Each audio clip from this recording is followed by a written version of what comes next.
इलाहाबाद आप लोगों को बताना चाहता हूँ कि 69,000 शिक्षक भर्ती में जो है ईडब्ल्यूएस याचिका एक और खारिज हो गई है आज। दोस्तों जस्टिस दत्ता स्पष्ट रूप से जो लोग जो है डिले से आ रहे हैं उनको खारिज कर रहे हैं। जो शुरू की याचिकाएं थी जो 2020 में पड़ी थी, जैसे मेरा जो है विनय पांडे वाला और जो है शिवम पांडे और एक दो याचिकाएं, उन्हीं को दोस्तों उन्होंने कनेक्ट किया है मेन मैटर में, बाकी मैटर को उन्होंने खारिज कर दिया है। 69,000 शिक्षक भर्ती के साथियों, मैं आपको बताना चाहता हूं कि आज की डेट में कोई भी डिले के आधार पर जो है, अगर कोई भी हो, डायरेक्ट आप आइए, अगर कनेक्ट कराते हैं तो कनेक्ट हो जाएगा, क्योंकि आइए में सुनवाई के लिए डेट नहीं, मतलब सुनवाई के लिए लगती नहीं कोर्ट में। अगर रिट या फिर जो है आप एसएलपी कोई ले जा रहे हैं तो डिले के आधार पे भी जस्टिस दत्ता उड़ा रहे हैं। इस उनका मकसद स्पष्ट है कि भीड़ हम बढ़ने नहीं देंगे। आपको बताना चाहता हूं कि दोस्तों आपको बताना चाहता हूं कि 69,000 शिक्षक भर्ती में, दोस्तों मैं आपको बताना चाहता हूं कि 69,000 शिक्षक भर्ती में पिछले दिनों जस्टिस रत्ना ने ये कहा था कि जो है कितने याची हैं, अगर 10% तक अगर कोई सरकार जो है पॉलिसी मैटर लेके आती है याचियों का, तो निश्चित रूप से हम उस पर विचार करेंगे। और उन्होंने ऑर्डर में इंस्ट्रक्शन मांगा था। इस बीच जो है सरकारी वकील जो है ऐश्वर्या भाटी मैम ने कहा कि ये हाई लेवल पर मीटिंग चल रही है इस संबंध में कि याचिकाकर्ताओं को दोस्तों दिया जाए, कैसे इस मामले का निस्तारण किया जाए। ये सारी चीज़ें हाई लेवल पे उन्होंने कहा कि विचार चल रहा है। हाई लेवल का मतलब मुख्यमंत्री स्तर तक पे जो है और मंत्री स्तर पर ये चीज़ें विचार हो रही है। 69,000 का मैटर चूंकि दोस्तों बहुत राष्ट्रव्यापी एक तरह से मैटर हो गया था। हालांकि दोस्तों न्यायालय पे ये प्रभाव नहीं पड़ता कि आप राष्ट्रव्यापी हो या इंटरनेशनल मैटर हो, नियम और कायदों के हिसाब से ही कोर्टें चलती हैं। और फिलहाल तो दोस्तों इस पर जो है जस्टिस दत्ता ने स्पष्ट कर दिया है कि अब जो डिले के आधार पे भी कोई याचिका लेके आ रहा है 69,000 शिक्षक भर्ती की, तो उसको आज मतलब आज की डेट में वो खारिज करेंगे।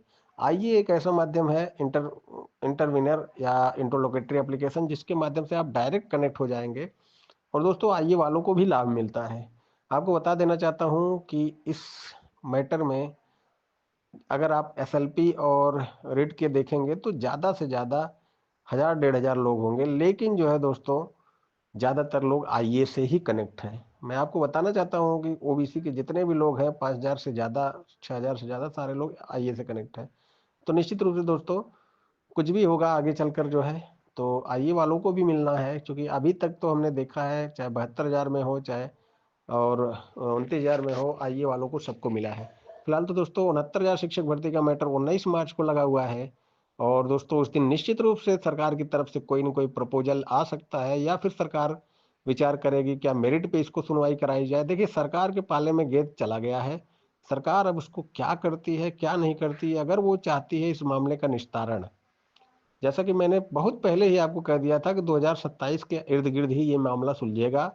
और दोस्तों उस समय सभी लोग कहे नहीं हम जो है इसको जल्दी डिसाइड करा लेंगे ऐसे वैसे, तब भी हमने कहा था और आज भी मैं कह रहा हूँ कि अब सरकार के पाले में गेंद है। सरकार जैसा चाहेगी वैसा खेलेगी। कोर्ट जो है जो चयनित है दोस्तों जल्दी हटाएगी नहीं। लेकिन दोस्तों अगर जो है सरकार ने कोई प्रपोजल लाया, देखिए कोर्ट अगर सरकार प्रपोजल नहीं भी लाती है तो नियमानुसार कोर्ट जो लोग चयनित है उनको हटाएगी नहीं, लेकिन 142 का पावर लगा के उनको प्रोटेक्ट कर देगी। लेकिन जो लोग चयनित हैं उनकी वजह से जिन लोगों का नुकसान हुआ है, वो चाहे कोई भी हो, ऐसा नहीं कि अभी ओबीसी एससी ही है, जनरल भी हो सकते हैं, कुछ भी हो सकता है, क्योंकि मैटर दोनों का जो है चल रहा है। अभी कोई भी आंकड़ा नहीं है, जो भी आंकड़े हैं वो फर्जी हैं। या ओबीसी एससी वाले बोलेंगे कि नुकसान हमारा हुआ है, जनरल बोलेंगे कि अगर डबल आरक्षण रोका जाता तो हमारा नुकसान। तो इसलिए दोस्तों मेरे ख्याल से ये किसी को भी नहीं कहना चाहिए क्या है क्या नहीं है। जब तक आंकड़े नहीं आएंगे तब तक ये स्पष्ट नहीं पता चलेगा। और निश्चित रूप से दोस्तों चूंकि दोस्तों इसमें शायद 6,000 के आसपास शिक्षा मित्र भी 8,000 कुछ जो है पास थे, तो 8,000 में दोस्तों 1,500 खाली जनरल के थे जो 97 प्लस थे। आप सोचिए कि 1,500 जनरल के थे, बाकी 6,500 ओबीसी के थे, ओबीसी एससी के थे। तो वो 25 गुणांक लेके सीधा जनरल में फाइट किए थे। आप बताइए अगर वो जनरल में फाइट किए हैं तो वो सीटें कहाँ गई, वो भी जाएंगे ओबीसी एससी में अगर डबल आरक्षण रुका। तो दोस्तों इसलिए ये चीजें बिल्कुल भी अगर कोई कहे कि सिर्फ, दोस्तों इसलिए ये कहना कि जो है इसमें सिर्फ ओबीसी एससी का नुकसान हुआ है या जनरल का नुकसान हुआ है, ये जब तक रिविजिट नहीं होगा पता नहीं चलेगा। देखिए डबल बेंच का अगर आदेश वैसे आता है जिस तरह का आदेश है, तो निश्चित रूप से ओबीसी एससी का फायदा होगा। लेकिन अगर सिंगल बेंच का आदेश आ गया तो दोस्तों जनरल का फायदा होने के आसार लग रहे हैं, लेकिन वो भी एकदम तय नहीं है। क्या पता कितने सीटें आएंगी कितने नहीं आएंगी, ये सारी चीजें देखना होगा। फिलहाल तो दोस्तों मैं आपको स्पष्ट बता रहा हूँ कि ये सीटों का तामझाम तो अभी आंकड़ा गणित ये सब आएगा तब पता चलेगा। लेकिन अगर सरकार इस मामले को निस्तारण कराना चाहती है तो निश्चित रूप से दोस्तों वो 19 तारीख को कुछ न कुछ प्रपोजल लाएगी, और इन चयनितों को, जो चयनित नौकरी कर रहे हैं उनको बिल्कुल भी बाहर नहीं करेगी, और जो भी लोग प्रभावित होंगे उनको जो है एक्स्ट्रा सीट में नौकरी दे सकती है, जैसा कि मुख्यमंत्री ने भी पहले भी कहा था और सरकार की मंशा भी थी, इसीलिए 6800 की लिस्ट भी बनाई थी। अब देखिए 6800 की लिस्ट कुछ लोग कह रहे हैं बहाल हो जाएगी, होगी 6800 की लिस्ट दोस्तों क्रैश हो चुकी है। अब आपको 6800 से ज्यादा भी ओबीसी एससी को मिल सकता है, कम भी मिल सकता है। ये सारी चीजें देखिए, वो लिस्ट के बारे में अगर कोई कह रहा है कि पूरी 6800 लिस्ट बहाल होगी, ये तो एकदम दिवा स्वप्न है।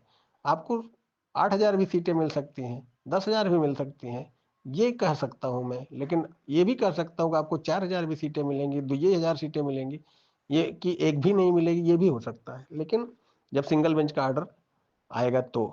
लेकिन दोस्तों 6800 एट इट इज बिल्कुल नहीं हो सकता, क्योंकि उन्होंने जिस तरह से सिंगल बेंच में बहस किया था, मैं चूंकि उस बहस का हिस्सा था, उसमें उन्होंने स्पष्ट कहा कि ये हम जो है हॉरिजॉन्टल वर्टिकल में जो नुकसान हुआ है उसकी वजह से ओबीसी का नुकसान हुआ और ये लिस्ट आई है। जबकि हॉरिजॉन्टल वर्टिकल जो भी दोस्तों हॉरिजॉन्टल रिजर्वेशन का जो उन्होंने कहा था कि हॉरिजॉन्टल रिजर्वेशन के कारण जो है नुकसान हुआ है, तो हॉरिजॉन्टल रिजर्वेशन की जो सीटें कटती हैं दोस्तों वो सभी वर्गों से कटती हैं, जनरल ओबीसी एससी एसटी सबसे। बाद में जब नहीं अगर उसमें कोई मिलता है तो जो सीटें बचती हैं फिर जुड़ जाती हैं उसी उन्हीं वर्गों में से। तो दोस्तों ये अगर कोई कहे कि मतलब हॉरिजॉन्टल के कारण ये लिस्ट बनी है तो सीधा क्वेश्चन है ये। फिलहाल तो दोस्तों जैसे सूचनाएं रहेंगी मैं आपको देता रहूंगा। मैं एडवोकेट विनय पांडे, प्रयागराज। 69,000 शिक्षक भर्ती में आपको स्पष्ट बता देना चाहता हूँ कि अब कोई भी याचिका एसएलपी या रिट पिटीशन जाएगी, जज साहब एक्सेप्ट नहीं कर रहे हैं, डिले के आधार पे भी खारिज कर रहे हैं। आज एक याचिका ईडब्ल्यूएस की खारिज हो गई, और उन्होंने हालांकि मतलब डिसमिस होने से पहले उन्होंने विड्रा कर लिया है। धन्यवाद।